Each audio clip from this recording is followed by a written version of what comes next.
Hello everyone, Assalamu alaikum. In today's video, we will be discussing about linear expansion in solids. So, in the last video, we have discussed कि solids में दो तरह से expansion हो सकती है. One is linear expansion and other is volumetric expansion.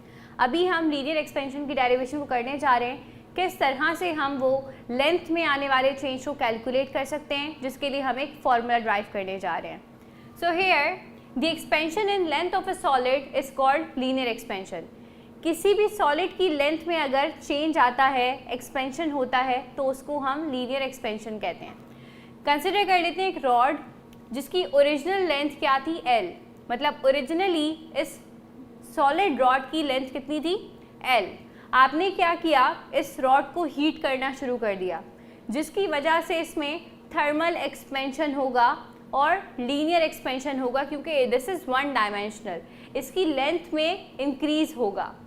तो ये ओरिजिनल लेंथ थी. आपने जब इसको हीट किया, इसकी कुछ ना कुछ लेंथ और इजाफी बढ़ गई, जिसको हम बोलेंगे ये वो चेंज है जो हीट करने की वजह से आया.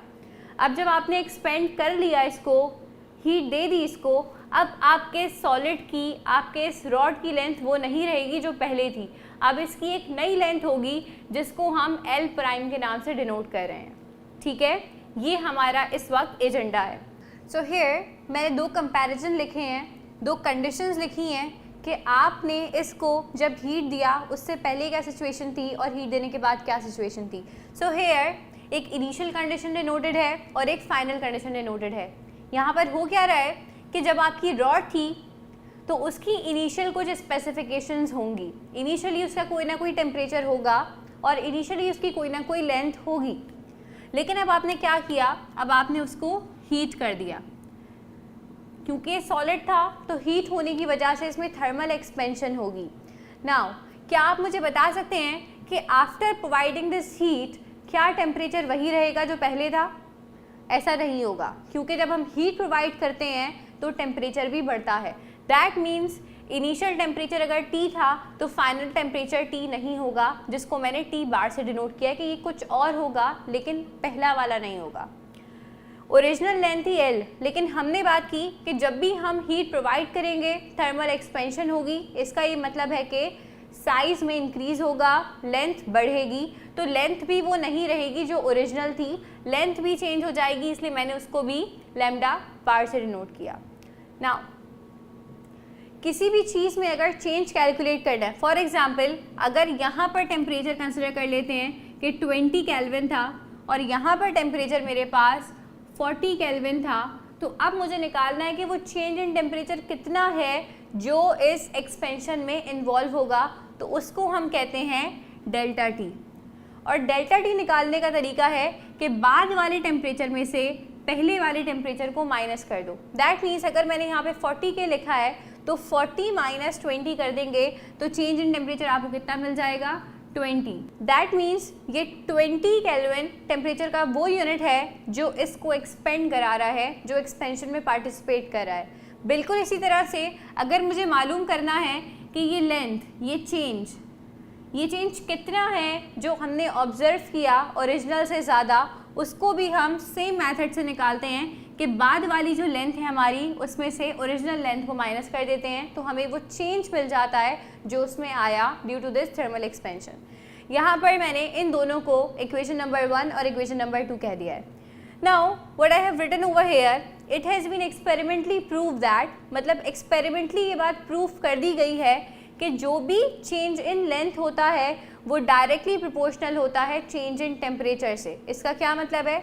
इसका ये मतलब है जितना ज़्यादा टेम्परेचर डिफरेंस होगा उतना ही ज़्यादा चेंज होगा लेंथ के अंदर. नाउ एक और कंडीशन यहाँ पे लिखी हुई है और के साथ कि जितना ज़्यादा चेंज इन लेंथ होगा वो भी डिपेंड करेगा ओरिजिनल लेंथ पे. दैट मीन्स दो कंडीशंस हैं यहाँ पर जो एक्सपेरिमेंटली प्रूफ कर दी गई हैं. फर्स्ट इज़ कि जितना ज़्यादा चेंज इन टेम्परेचर होगा, मतलब टेम्परेचर डिफरेंस जितना ज़्यादा होगा उतना ही ज़्यादा लेंथ में चेंज आएगा, वो उतनी ही ज़्यादा एक्सपेंड होगी. और जितनी ज़्यादा ओरिजिनल लेंथ होगी उसकी एक्सपेंशन भी उसी हिसाब से होगी. तो ये दोनों इक्वेशंस अगर मैं देखूं तो इनकी लेफ्ट हैंड साइड बराबर है, जिनको मैं कंबाइन करके एक दफ़ा लिख दूंगी, और दोनों डायरेक्टली रिलेट करते हैं तो मैंने इनको साथ लिख दिया. नाउ दिस एक्सप्रेशन सेज कि change in length directly proportional to the original length and the change in temperature. So far so good, कि अगर ये दोनों चीज़ें ज़्यादा होंगी तो हमारे पास चेंज भी ज़्यादा आएगा, ये दोनों चीज़ें कम होंगी तो हमारे पास चेंज भी कम आएगा। नाउ हेयर जब हम प्रोपोर्शनैलिटी हटाते हैं तो हम इज इक्वल्स टू और कोई ना कोई कांस्टेंट लगाते हैं। तो इस प्रोपोर्शनैलिटी को रिप्लेस करके मैंने इक्वल्स टू और एक कोफिशिएंट लगाया है जिसको हम कहते हैं coefficient of linear expansion. Coefficient of linear expansion क्या होता है? मैंने आपको बताया था कि हर सॉलिड की एक स्पेसिफिक नेचर होती है और वो अपने हर एक स्पेसिफिक रेट पे एक्सपेंड करते हैं।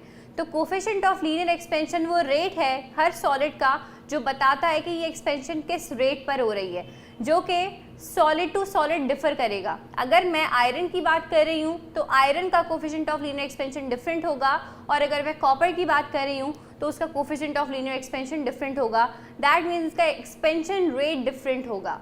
सो we can calculate change in length. अगर मेरे पास ये सारी चीज़ें मौजूद हों जिसमें कोफिशिएंट ऑफ लीनियर एक्सपेंशन है जिसको हम अल्फा भी कहते हैं, ओरिजिनल लेंथ हो सॉलिड की, और चेंज इन टेम्परेचर मौजूद हो कि पहले टेम्परेचर से बाद वाले टेम्परेचर तक कितना डिफरेंस आया, तो ये सारी चीज़ें अगर मौजूद होंगी तो मैं वो चेंज इन लेंथ कैलकुलेट कर सकती हूँ जो थर्मल एक्सपेंशन की वजह से हमारे लीनियर एक्सपेंशन में होता है। In the next video, we will be discussing about volumetric expansion. Till then, Allah Hafiz.